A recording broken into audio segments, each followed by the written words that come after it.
Hello বন্ধুরা, আজকে আমরা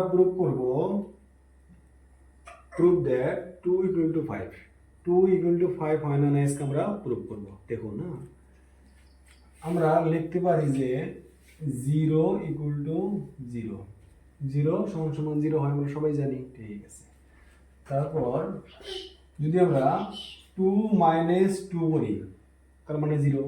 2 minus 2 equal two 0, it's okay. আচ্ছা, এখানে আবার 5 মাইনাস যদি 5 করি 0, ঠিক আছে। আচ্ছা, এখন দেখেন এখানে 2 আছে, এখানে 2 আছে, তার মানে আমরা 2 কমন নিতে পারি। আচ্ছা, 2টা যদি কমন নেই, এখানে কি থাকবে? এখানে থাকবে 1, তারপরে মাইনাস এখানে কি থাকবে? এখানেও 1 থাকবে, ঠিক আছে এটা।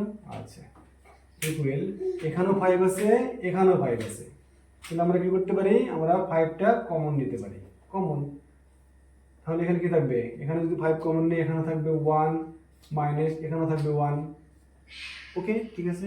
এখন দেখেন এই পার্ট আর এই পার্ট সেম, যদি এই পার্ট সেম আসে তাহলে আমরা কি করতে পারি? কেটে দিতে পারি। ওকে, তারপর এখানে কি থাকলো? 2 ইকুয়াল টু এখানে কি থাকলো? 5। 2 equal to 5। Okay, just for fun, don't take it serious. Okay, thank you.